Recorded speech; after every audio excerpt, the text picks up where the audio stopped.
नमस्कार, welcome to the study forum. मैं हूं श्रीकांत और आप देख रहे हैं JNA global news and analysis. देखिए, आज की दुनिया में जो कुछ भी तुर्की में हो रहा है वो हर कोई नोटिस कर रहा है, लेकिन कुछ लोग इसे फेक न्यूज फैला रहे हैं कि प्रेसिडेंट एर्दोगन देश छोड़कर भाग चुके हैं। रियलिटी ऐसा कुछ भी नहीं हुआ।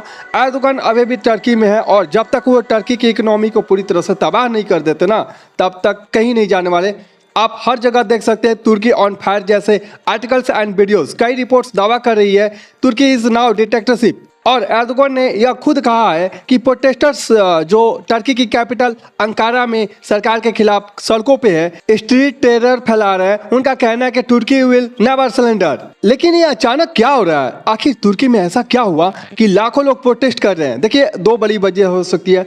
फर्स्ट, इकोनॉमिक क्राइसिस, और दूसरा नो कॉन्फिडेंस इन लीडरशिप। देखिए, इकोनॉमिक क्राइसिस, जो टर्की का करेंसी लीरा है वो पूरी तरह से गिर चुका है, और दूसरा जो है ना, नो कॉन्फिडेंस इन लीडरशिप। जनता को ऐसा लगने लगा है कि Erdogan is no longer capable to lead the country.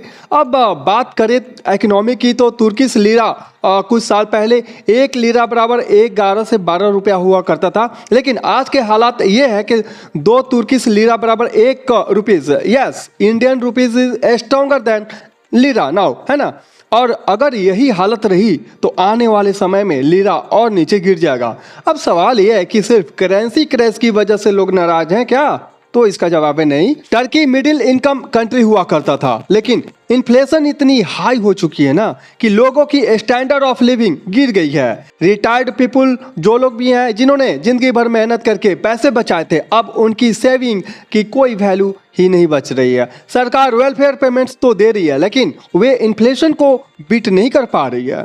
तो क्या एर्दोगन नर्वस हो चुके हैं? देखिए, अब एर्दोगन को समझ में आ गया है कि इकोनॉमिक कोलैप्स की वजह से उनकी कुर्सी खतरे में है, तो उन्होंने पॉलिटिकल रिवाइल्स को टारगेट करना शुरू कर दिया। एर्दोगन ने इस्तांबुल मेयर को सीधे जेल में डाल दिया।